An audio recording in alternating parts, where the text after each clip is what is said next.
Hello, everyone. Benjamin Lindsay here, managing editor at Backstage.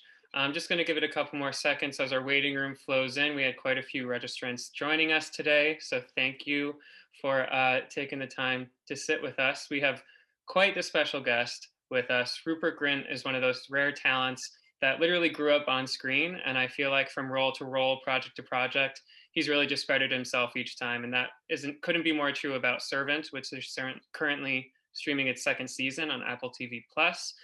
So we're here to talk about it all, talk about how he builds a character, advice to others in the industry, and we can just get the show on the road. So Rupert, thank you for joining us. This is such Hey, how you doing? Good. No, pleasure to be here. Hi everyone. How you It doing? is. If there's anyone that maybe Yeah, who's not, I can't. yeah. We got a little nearing 650 joining us right now. So hello everyone out there. But Hey. Rupert, it's nice to meet you. How are you holding up? Yeah. Where in the world are you? Yeah, good. Kind of had a few moments of kind of madness. I think we've been in lockdown now for since Christmas. Yeah. And obviously kind of sporadically before that, and it's been fun. Just had a baby. Yeah. Which has been, I recommend it for lockdown. It's a great way to kind of fill your time, and it's been fun. I've kind of been enjoying life. It's good. Excellent. Yeah, I'm glad to see you and the family in good health. Congratulations on the newborn, the addition to the family. Big news. Yeah. And congrats on season 2 of this awesome Apple TV show, Servant. I guess a good place to start here would just be from the beginning. I mean, we're 3 episodes into season 2 now, but let's take us back to the beginning. You're handed the script. You're told it's the latest project from M. Night. So what is going through your head? What makes you want to sign on? What really got you excited about it? Yeah, I mean, from day one, it was kind of something that was, as you could expect, something M. Night. It was kind of cloaked in mystery. Mm-hmm. I did a self-tape, which I'm always so bad at, and I never kind of expect it's ever going to go well. But I just had this kind of 1 page. I think it was like 3 pages actually. It was me and Julian and Sean having this kind of weird conversation that had no context. It was like a doll. But and obviously we knew it was M. Night, so you knew there was going to be something kind of really. There was a twist here. You didn't really kind of know what it was yet, but it was. Yeah, I just loved the dialogue as well. I loved the kind of. Each character had such a clear voice, and it just seemed like such a fun character. But I mean, that's all I had. I just had kind of 3 pages, and then from there, kind of we would kind of drip fed the scripts, and I just never read anything like it. It was just such a kind of disturbing, kind of uncomfortable show, but also really, I found it really funny, despite the kind of tragic kind of core of the story. And it was just.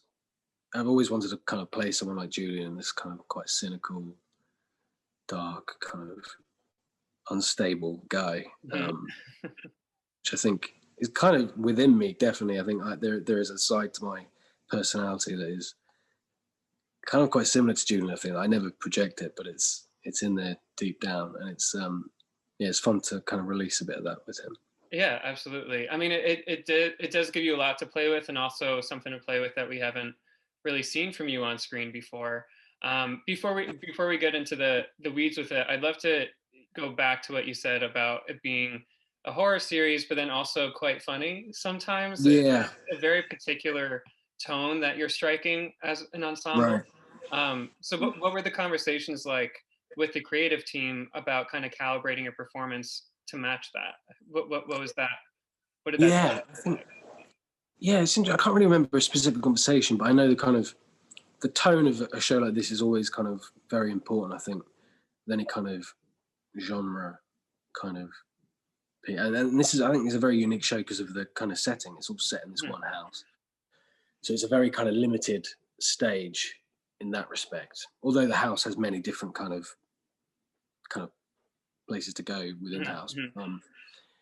It's a very intimate space to kind of play a scene, and it's I think in the intimacy, I think where a lot of kind of unintentionally kind of a lot of the comedy comes out. I mean, I also think it's a very human thing to kind of find the kind of humor in the kind of darkest of places, and I think he does that pretty well. And that kind of really black humor is something that really appeals to me anyway. So I think it's an important part, because I think without it, it kind of be fairly bleak, I think.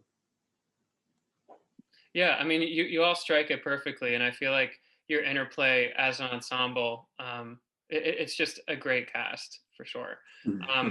You mentioned that in the beginning, you're obviously given 3 pages for the audition, then kind of drip fed the scripts.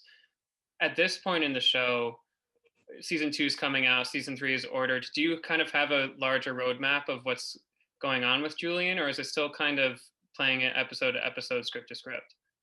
Yeah, pretty much. We have no idea kind of really what's around the corner. Interesting. Yeah, you think it would be kind of frustrating, but it's actually really not. For me, I kind of enjoy it. I like only knowing as much as the character kind of. I think it's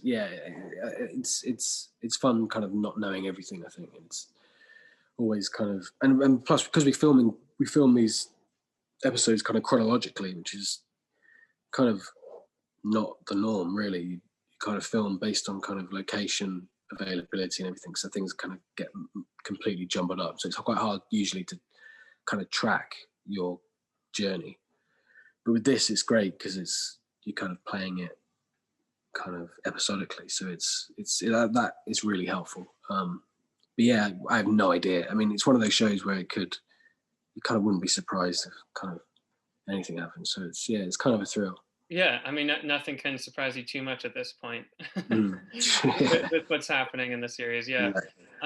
Well, with that in mind, how do you kind of go about finding your way into this character, Julian? You say that he has a cynical side, you have a cynical side. You kind of relate to that, but can you pull back the curtain a bit on what the actual script analysis looks like, what the process of building a character looks like for you? What are your tricks? Yeah, it's interesting with someone like Julian. I think, especially in the context of this show, he's quite unique because he doesn't live in the house. He has a very kind of different orbit to everyone else. He can kind of leave, and you don't really have much of an idea of his life outside of the house and outside of this kind of situation. So yeah, it's fun kind of building a character without a lot of subtext. I mean, you kind of create your own kind of subtext, I think. I kind of had this idea that, well, he works in the financial district doing something. I don't really understand that world, so I haven't really zeroed in on specifically what he does. Neither do I, so you're in good company. Yeah. So yeah, and he probably went to like Harvard or something. I mean, the class is a huge part of the show as well. I think they're kind of fairly from a wealthy family, and it's but really it's all in the script. I think he's got such specific kind of way of talking. It came fairly quickly off the page. I just felt like I knew who he was, and I think I always enjoy as many kind of layers you can kind of bury yourself. Always find it kind of way more useful. So yeah, and also stuff like what I do usually is like I come up with, sounds so stupid, but it's like a walk. I always come up with like how the character walks, and like building in that physicality kind of early on, I think is kind of an interesting way. I find that it just gives you the character just a bit more of a kind of wholeness, I guess. And it's I've always found that kind of useful. Yeah. I mean, it is not. It doesn't sound stupid for the Backstage audience. We're very interested in how a character walks. For instance, you'd be surprised how much I hear. That is kind of a way in for a lot of performers, just to get the physical presence down. The walk. Oh yeah. Do you feel like, obviously, to a certain degree, you grew up on screen. You've been performing for years. Was a lot of the things that you learned in terms of the craft of it all, was that just through absorption, or have you gone through any proper training, acting classes, anything like that? How would you describe kind of your training when it comes to stuff like this? Yeah. No, kind of zero, really. I mean, I always had a real kind of love of acting when I was really young. I was a really kind of shy kid, and being on stage and having the opportunity to like be a different person was like I found a huge escape. And yeah, so I've always really kind of got a huge kick out of performing in kind of any kind of way I could. But yeah, in terms of training, kind of nothing. I went to a few after school theatre groups, did a few pantomimes. But really, when I started pottery, it was just I was a huge fan of the books and a huge fan of Ron as a character. Always felt like a real affiliation to him. And yeah, that's it really. But I think, yeah, as you say, I think being on set and being surrounded by so many amazing actors, I think it really was an education for all of us, really. Just kind of watching how everyone works. And we were so lucky that we had such a huge different range of different actors and different directors as well. And I think they all kind of, yeah, through osmosis. And I think when you're young as well, you kind of really soak up that stuff. And I think we all kind of got a real education. I think when we finished, it did kind of feel like we were kind of graduating. I don't know if I learned a lot. I think I did. Yeah, yeah. I don't know. I mean, if your performance here is any indication, I would certainly say that you learned something along the way.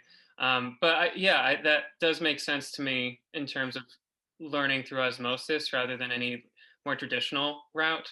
We pulled some audience questions beforehand. We have a question here from Thaddeus Harold. If you could recall a best piece of acting advice you received from some of the more seasoned actors on the set of Harry Potter, anything immediately come to mind?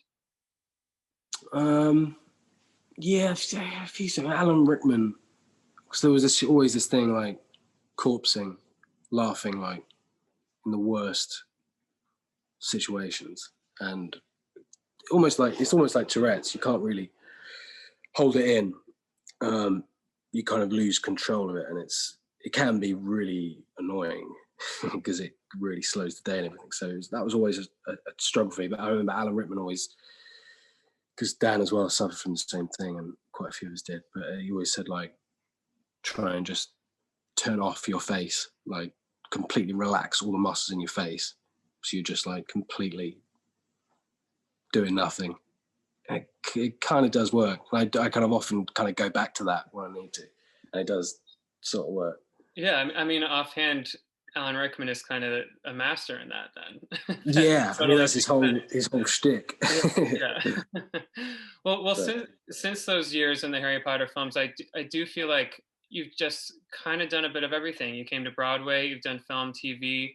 What is it that makes you say yes to something? What kind of excites you when it comes to what you want to do next?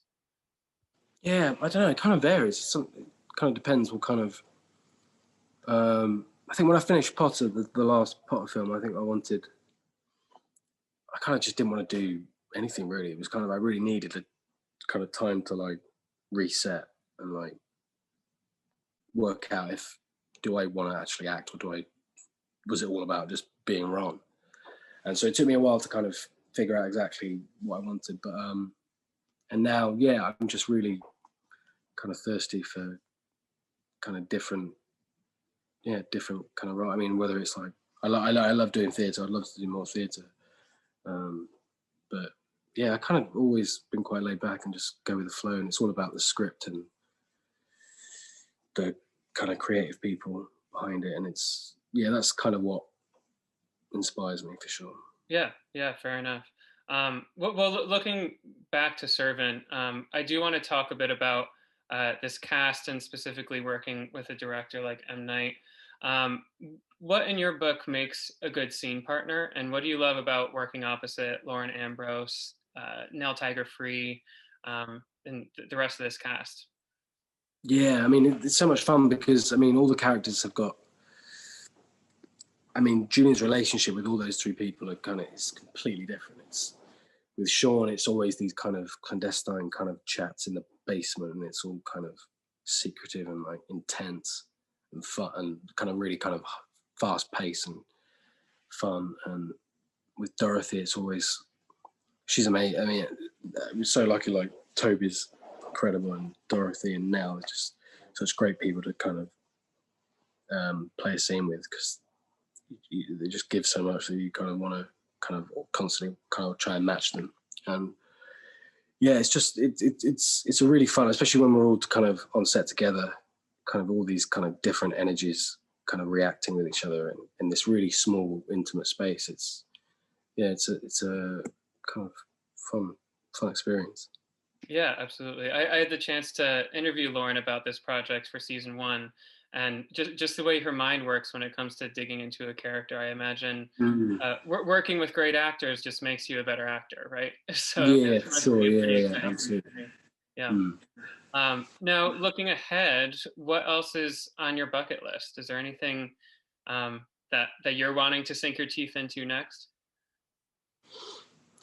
I don't know. I don't really look that far ahead. At the moment, I'm still kind of in kind of full Julia mode. We've got the next season we're going to be starting soon. Yeah, fair. Yeah, beyond that, I have no idea. I think just being a dad is kind of what I'm... Yeah. I was thinking that question probably answered itself, considering you're a new dad. So that's on the bucket list. Yeah. A whole new world, but it's great. Excellent. Well, in the final few minutes here, I do have a few more audience questions that I'll run through if you don't mind. Yeah, of course. Thank you everyone for the 700 plus folks in here for joining us and for writing in your questions. I'll get to a few of them right now. So let's look at Laura Diaz Garrido. If you weren't an actor, what would you like to do? Yeah, it's a question that I ask myself a lot, because I love acting, but I often think, what would I do? And I've got a lot of kind of interesting hobbies. Started beekeeping recently. Kind of like the idea of just being a beekeeper, making a load of honey.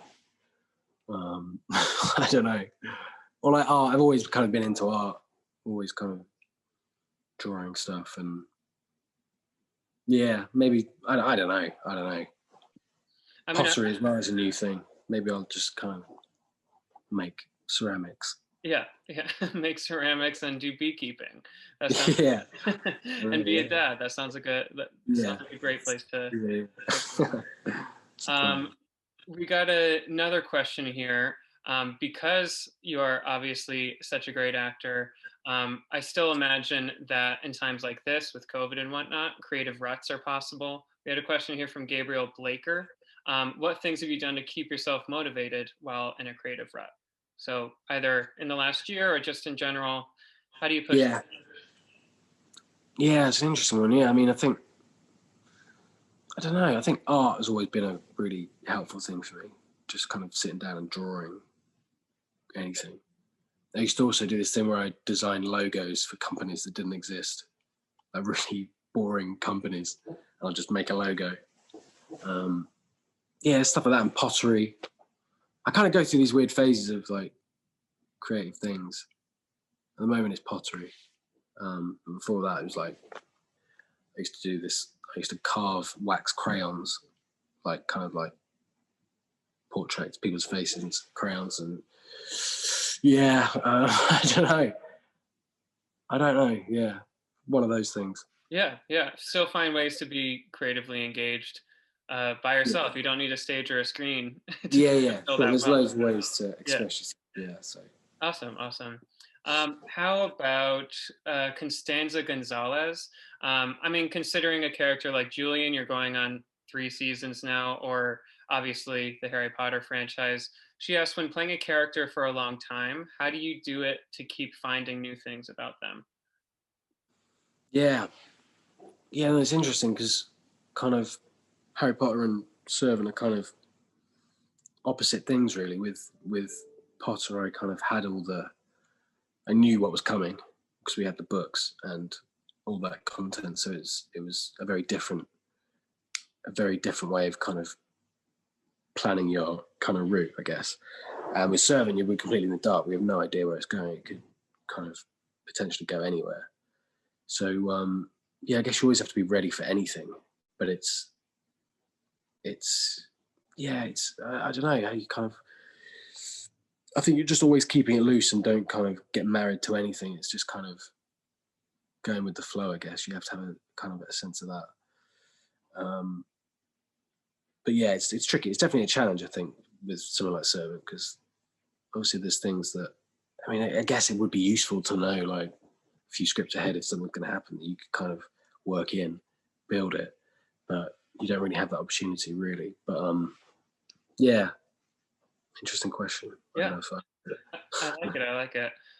Well, with something like this, we also got, just considering the Backstage audience are kind of the working actors of the world, a lot of people asking about audition advice. You mentioned that you sent in a self-tape for Servant. Do you have any bits of advice you can share with us today on how to nail it in the audition room?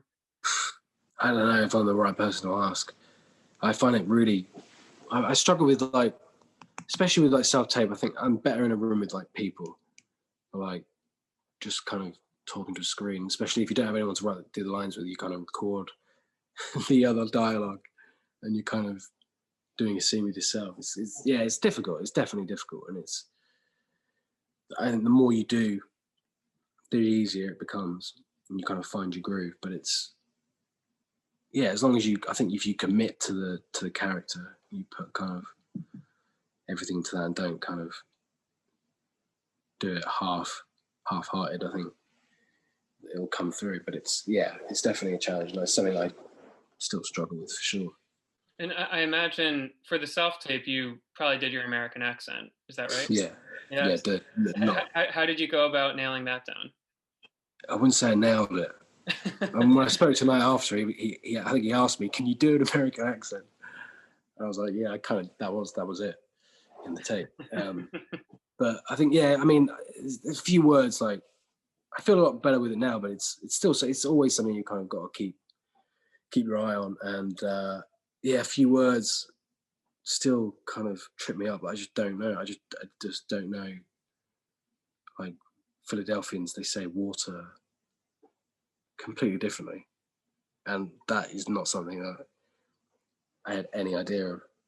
And I kind of rely on a lot of kind of the crew and people that are really helpful and say if you say something wrong, they'll be just like, maybe say it like this, and it's kind of predominantly British cast as well, so we're all kind of in the same boat. So that's kind of reassuring. But it's you're often in the same boat with the accent, at least. It's not easy. We also had some questions about line memorization. Do you have any tricks that you do when you're alone at night with your script, needing to get a new one in your head? How do you go about memorizing those lines? Yeah, do you know what? I find it really, they just stay in with me. Like, I think because I was doing it from such a young age, like the muscle memory or something, I can read it kind of once and it's in. But I would say like what's helpful for me, if it's like a big kind of passage, it's like don't over like learn it, kind of get it almost there, and then I think if you over kind of run it and absolutely drill it and nail it in, you kind of I think it can sometimes kind of really throw you off. So if you're kind of a bit more loosey goosey with it, it can be better. Yeah, that makes sense to me. I mean, throw you off, and you don't want it to sound like it's by rote. You don't want to sound like a robot. It needs to be a little more natural than that. Fair enough. Well, as a final question for you, thank you again for joining us today. Pleasure. Thank you. We're kind of dancing around it the whole time about your time in the industry, how you build a character. But looking back to your very early days, is there anything that you would tell your younger self when you were first getting your start that you have kind of learned along the way? Yeah, I don't know. It was such a, I mean, for me then, it was such an exciting time because I was a huge fan of the books, obviously, and suddenly to have that all come to life, it was very overwhelming. And I think in those early films, I really wasn't kind of doing a lot. I was just kind of having fun. And I mean, I rarely even really thought about the character or anything like that. It was just living it, and it was great. And it was so much fun. It was kind of in the kind of later days, and I think that I kind of realised it was more of a thing you had to really kind of be responsible for. And yeah, I don't know what I'd say. I don't know. I don't know. Just enjoy it. Yeah, just enjoy it. And obviously it's all turned out okay in the end. So Yeah. it all worked out. It all worked out. Well, awesome. I'm looking at the time here, and that is our time together. So thank you for chatting with us this afternoon. Thank you so everyone much. out there for tuning in, and tune into Servant Season 2 on Apple TV Plus. Rupert, Sweet. thanks. Thanks, Be in touch. guys. Cheers. See All you right. soon. Bye-bye. Bye.